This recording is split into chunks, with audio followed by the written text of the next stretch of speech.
គេគ្រប់គ្នាតែសួរខ្ញុំថាតើខ្ញុំធ្វើការងារនេះបានយ៉ាងម៉េចអូខេនេះគឺជាចម្លើយគឺខ្ញុំមិនរងចាំរហូតដល់មានការលើកទឹកចិត្តមកកាន់ខ្ញុំទេប៉ុន្តែខ្ញុំតែងតែស្វែងរកជាមួយនឹងគំនិតថ្មី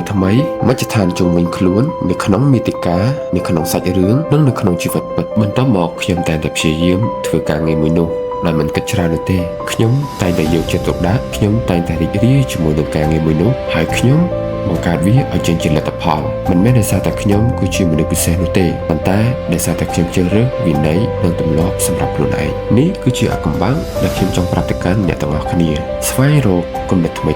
ព្យាយាមធ្វើវាយកចិត្តទុកដាក់និងផ្ដោតអារម្មណ៍រីករាយជាមួយនឹងវានិងបង្កើតទម្លាប់វិន័យសម្រាប់ខ្លួនឯងអ្នកទាំងអស់គ្នាប្រកាសជាអាចធ្វើបាន